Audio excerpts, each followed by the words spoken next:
اور اللہ ان پر ظلم کرنے والا نہیں تھا، وَلَٰكِن كَانُوا أَنفُسَهُمْ يَظْلِمُونَ، بلکہ وہ خود ہی اپنے اوپر ظلم کرنے والے تھے۔ دوسری بات جو یہاں سے بتائی گئی وہ یہ کہ یہ ہلاکت اور بربادی کا سبب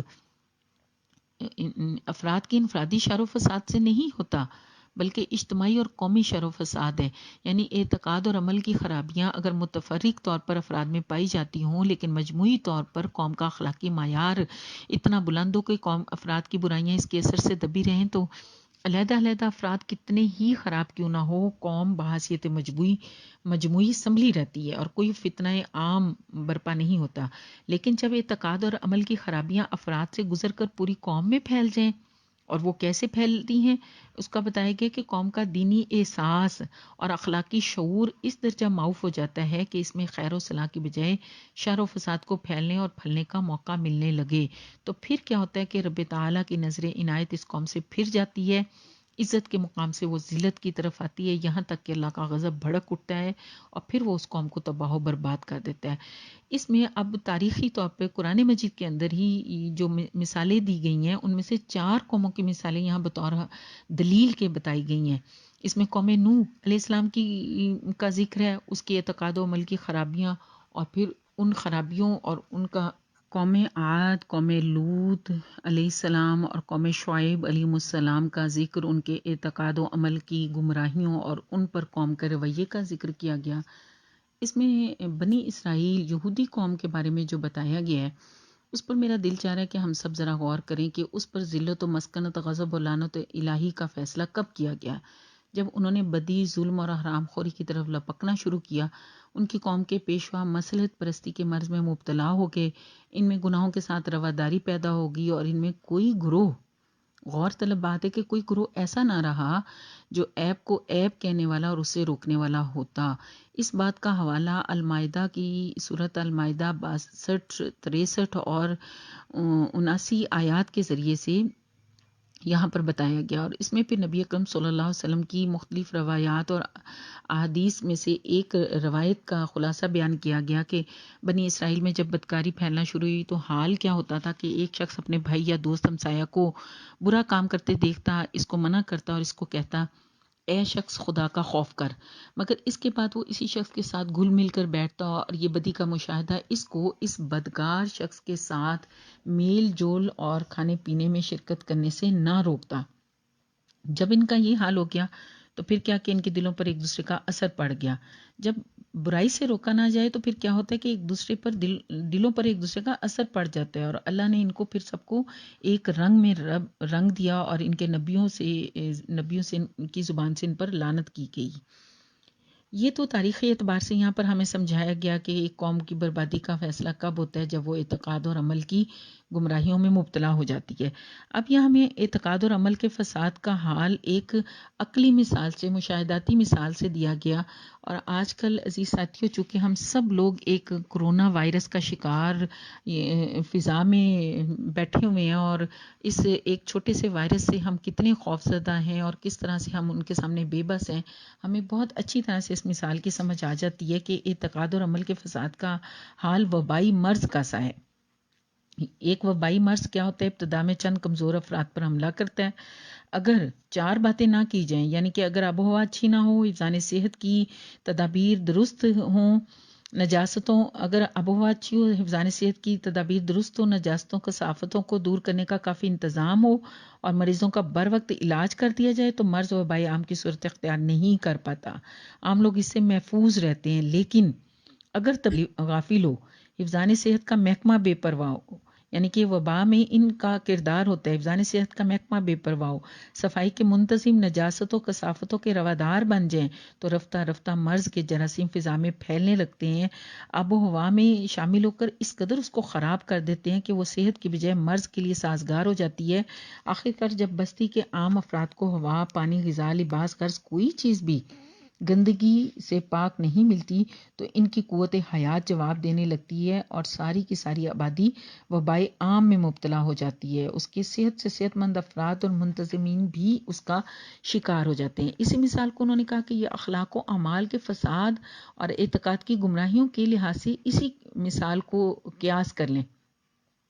کس طرح کے علماء قوم کے طبیب ہوتے ہیں، حکام اور اہل دولت صفائی اور حفظان صحت کے ذمہ دار ہوتے ہیں۔ قوم کی غیرت ایمانی اور جماعت کی اخلاقی حص قوت حیات ہوتی ہے۔ اجتماعی ماحول کی حیثیت وہ ہوتی ہے جو ہوا، پانی، غذا اور لباس و مکان کی ہے، اور حیات قومی میں دین و اخلاق کے اعتبار سے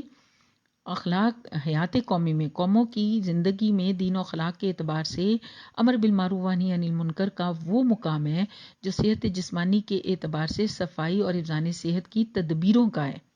جب علماء اولو الامر اپنے اصل فرض یعنی امر بالمعروف و نہی عن المنکر کو چھوڑ دیتے ہیں، شر و فساد کے ساتھ رواداری برتنے لگتے ہیں، یعنی کہ قوم کب برباد ہوتی ہے؟ اس وقت جب علماء اور اولو الامر یعنی حکام اور عالم اپنے اصل فرض امر بالمعروف و نہی عن المنکر کو چھوڑ دیتے ہیں، شر اور فساد کے ساتھ رواداری برتتے ہیں۔ تیسری بات کیا ہے کہ گمراہی اور بد اخلاقی قوم کے افراد میں پھیلنی شروع ہو جاتی ہے اور قوم کی غیرت ایمانی ضعیف ہوتی چلی جاتی ہے، یہاں تک کہ سارا اجتماعی ماحول فاسد ہو جاتا ہے۔ پوری قومی زندگی کی فضا خیر و صلاح کے لیے مشکل تر اور شر و فساد کے لیے سازگار ہو جاتی ہے۔ لوگ نیکی سے بھاگتے ہیں اور وہ بدی سے نفرت کرنے کی بجائے اس کی طرف کھینچے چلے جاتے ہیں۔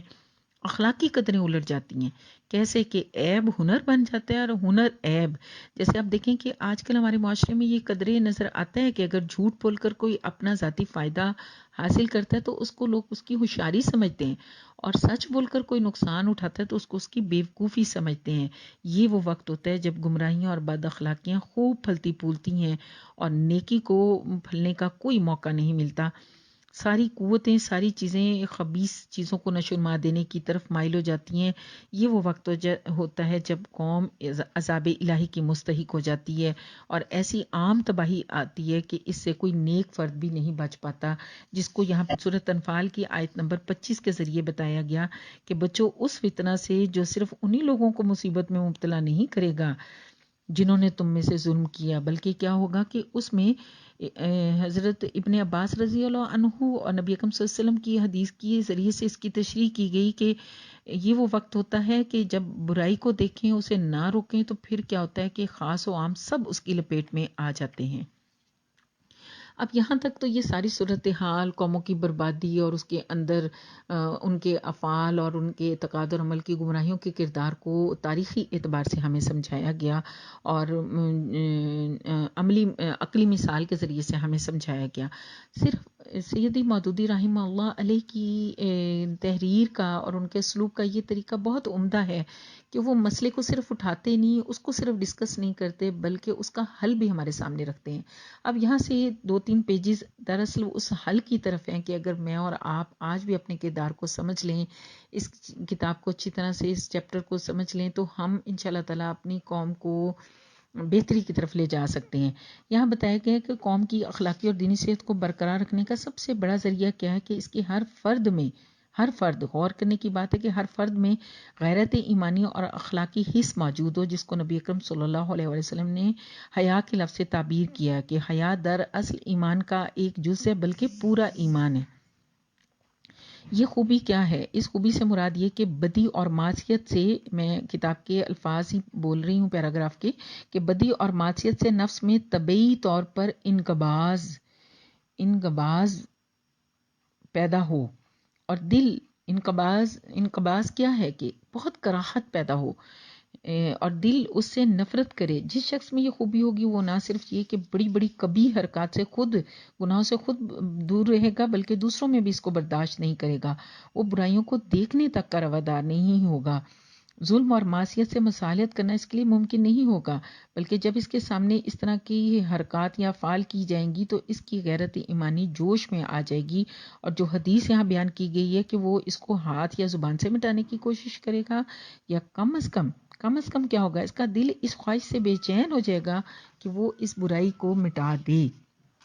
جب قوم کے افراد میں عام طور پہ یہ خوبی ہوگی تو اس کا دین محفوظ رہے گا، وہ اخلاقی معیار سے کبھی نہیں گر سکے گی، کیونکہ اس کا ہر فرد خود ہی دوسرے کے لیے نگران اور محتسب ہوگا، اور عقیدہ اور عمل کے فساد کو اس میں داخل ہونے کی کوئی راہ نہیں مل سکے گی۔ قرآن مجید کیا؟ قرآن مجید بھی ایسی ہی آئیڈیل سوسائٹی بنانا چاہتا ہے جس کا ہر فرد اپنے قلبی رجحان اور فطری غیرت و حیا اور خالص اپنے ضمیر کی تحریک پر احتساب اور نگرانی کا فرض انجام دے اور کسی اجرت کے بغیر خدائی فوجدار بن کر رہے۔ اب آگے قرآن مجید کی آیات کے مسلمانوں کو امت وسط کیوں بنایا؟ لِتَكُونُوا شُهَدَاءَ عَلَى النَّاسِ، کہ وہ شہادت حق کا فریضہ انجام دیں۔ اسی کو سورۃ آل عمران کی 110 آیت کے ذریعے سے بتایا کہ یہ خیرہ امہ کیوں ہے؟ اس لیے کہ تأمرون بالمعروف وتنہون عن المنکر، کیونکہ یہ نیکی کا حکم دینے اور برائی سے روکنے کا فریضہ انجام دینے والی امت ہے۔ سورۃ توبہ کی آیات کو یہاں پر بیان کیا گیا۔ سورہ حج کی آیت کو بیان کر کے بتایا کہ یہ وہ لوگ ہیں جنہیں اگر ہم زمین میں حکومت بخشیں گے تو یہ نماز قائم کریں گے، زکوٰۃ دیں گے، نیکی کا حکم کریں گے اور بدی سے روکیں گے۔ کہ مسلمانوں کی بستی کا اگر یہ حال ہو کہ اس کے سارے لوگ صفائی اور حفظان صحت کے احساس رکھتے ہوں، وہ صرف اپنی جسم اور گھر کو پاک صاف نہ رکھیں بلکہ بستی میں جہاں کہیں وہ غلاظت دیکھیں، گندگی دیکھیں اور اس کو صاف کریں، اس کو رہنے نہ دیں، تو پھر ایسی بستی کے اندر امراض کے جراثیم پرورش نہیں پاتے، بلکہ اگر کوئی کمزور شخص اس کا شکار ہوتا ہے تو اس کا بھی بر وقت علاج ہو جاتا ہے۔ یہ پورے مسلمان معاشرے اور سوسائٹی کے لیے قرآن مجید چاہتا ہے۔ اللہ رب العالمین کی منشا یہی ہے۔ لیکن اگر مسلمانوں کی قوم اس بلند درجے پر نہ رہ سکے تو پھر یہاں پر سیدی مودودی ہماری رہنمائی فرماتے ہیں، وہ کہتے ہیں کہ پھر قوموں کے اندر کم از کم ایسا گروہ تو ہو جو ہر وقت اس خدمت پر مستعد رہے، اعتقاد کی گندگیوں اور اخلاق و اعمال کی نجاستوں کو دور کرتا رہے، جو سورۃ آل عمران کی 104 آیت میں بتایا گیا ہے کہ تم میں ایک جماعت ایسی ضرور ہونی چاہیے، وَلْتَكُن مِّنكُم، تم میں ضرور ایک ایسی جماعت ہو، کون سی؟ یدعون الی الخیر ویأمرون بالمعروف، جو بھلائی کی طرف بلائے، نیکی کا حکم دے اور بدی سے روکے۔ یہ جماعت کون سی جماعت ہوتی ہے؟ یہ عزیز ساتھیوں علماء اور اولو الامر کی جماعت ہے، جس کا امر بالمعروف عن المنکر میں منہمک رہنا اتنا ہی ضروری ہے جتنا شہر کے محکمہ صفائی اور حفظان صحت کا اپنے فرائض میں مستعد رہنا ضروری ہے۔ اگر یہ لوگ اپنے فرض سے غافل ہو جائیں تو قوم میں ایک جماعت بھی باقی ایسی نہ رہے جو خیر و صلاح کی طرف بلانے والی اور منکرات سے روکنے والی ہو، تو پھر اس قوم کی تباہی یقینی ہے، جس طرح جسم و جان کی تباہی یقینی ہے۔ اسی چیز کو پھر آگے سورۃ ہود کی آیت کے حوالے سے اور مائدہ کی آیت کے حوالے سے بتایا گیا کہ یہ قوم کے علماء اور مشائخ کی ذمہ داری ہوتی ہے، اور ان کی یہ سب سے بڑی ذمہ داری یہی ہوتی ہے کہ وہ صرف اپنے اعمال کے جواب دہ نہیں ہوتے بلکہ پوری قوم کے اعمال کے کسی حد تک جواب دہ ہوتے ہیں۔ ظالم جفاکار یا خوش آمدی علماء کا یہاں تذکرہ نہیں ہو رہا، لیکن جو علماء خود اپنے گھروں میں خانقاہوں میں بیٹھے زہد و تقوی اور عبادت و ریاضت کی داد دے رہے ہوتے ہیں، وہ بھی اللہ کے ہاں اس جواب دہی سے بچ نہیں سکتے، کیونکہ ان کی قوم پر جب ہر طرف گمراہی اور بد اخلاقی کے طوفان ہوں تو ان کا کام یہ نہیں ہے صرف کہ گوشوں میں سر جھکائے بیٹھے رہیں، بلکہ اصل کام کیا ہے کہ وہ مرد میدان بن کر نکلیں، جو کچھ زور اور اثر اللہ نے ان کو عطا کیا ہے اس کو کام میں لا کر اس طوفان کا مقابلہ کریں۔ اس وقت جو ہماری صورتحال ہے اس میں یہ والا کردار ہمیں ادا کرنے کی ضرورت ہے کہ قوم کو ہمیں سیدھے راستے پر لانا ہے، اس طوفان کا مقابلہ کرنا ہے۔ طوفان کو دور کرنے کی ذمہ داری بلا شبہ ہمارے پر نہیں ہے، مگر اس کا مقابلہ کرنا اور وہ بھی اپنی پوری امکانی قوت صرف کر دینے کی ذمہ داری میری اور آپ پر عائد ہوتی ہے۔ گویا یہ جو چیپٹر ہم نے پڑھا اور سمجھا وہ یہ کہ قومیں دنیا کے اندر تباہ و برباد ہوتی ہیں، رب تعالیٰ کا یہ قاعدہ قانون ہے،